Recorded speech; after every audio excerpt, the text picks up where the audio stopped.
আশা করি সবাই ভালো আছেন। পূর্ণিমার দিন চলে গেলাম একটা খুব সুন্দর টেম্পলে। টেম্পলটা হলো হনুমান মন্দির। অনেক বড় উঁচু। কোথায় আছে জানেন?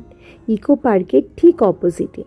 ইকো পার্কের ভাইরাল রাস্তাটা, তার ঠিক অপোজিটে একটুখানি এগোলে আপনারা এই হনুমান মন্দির দেখতে পাবেন। ইনি হলেন মা দুর্গার ছোট রূপ, মা অম্বে। এখানে এই মা দুর্গাকে কুমারী বেশে ছোট রূপে নন বেঙ্গলিরা পুজো করে থাকেন। এই মন্দিরটা বেসিক্যালি নন বেঙ্গলিদেরই বানানো। আপনাদেরকে ধীরে ধীরে প্রত্যেকটা জিনিস দেখাবো। কি সুন্দর আরতি হচ্ছে দেখুন, যজ্ঞ হচ্ছে। মায়ের মুখটা দেখলেই না মনটা ভরে যায়। ছোট্ট একটা বাচ্চা মেয়েকে যেন সুন্দর করে সাজিয়ে পুজো করা হচ্ছে। আর নন বেঙ্গলিদের পুজোর স্টাইলটা আমার খুব ভালো লাগে। দেখুন ছেলে পুরোহিতটা কি সুন্দর সেজে আনন্দ করতে করতে দেখুন পুজো করছে। মেয়েরা নাচছে গাইছে, ওদের কাছে একটা উৎসবের মতো পুজো করা। সত্যি এরকম ব্যস্ত কাজের মাঝে যখন আর মনে হচ্ছে আর পারছি না, তখন এইসব জায়গায় গেলে মনটা সত্যিই খুব ভালো হয়ে যায়। এরপর আমি আসছি একটা খুব সুন্দর নিস্তব্ধমূলক একটা নিজস্ব জায়গা বলতে পারেন এই মন্দিরটি। এটা বলা হয় বাবুসার মন্দির। আমি বাবুসার ব্যাপারে ঠিক অতটা জানি না, আপনারা জানলে নিশ্চয়ই জানাবেন।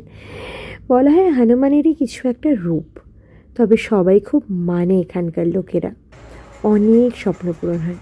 আর আমার সবচেয়ে ফেভারিট খাটু শ্যামজি, হার কে সাহারা। রাজস্থানে থাকার দরুন এই খাটু শ্যামজির মহিমা কী সেটা আমি খুব ভালো করে জানি। সত্যি মন্দিরটা এত সুন্দর, মনটা গেলেই খুব ভালো হয়ে যায়। এনভায়রনমেন্টটা খুবই সুন্দর।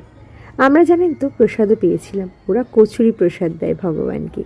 সত্যি কত ইউনিক না? দেখুন কি সুন্দর লাগছে বাবাকে, কি সুন্দর ফুল দিয়ে রাখি দিয়ে সাজানো হয়েছে।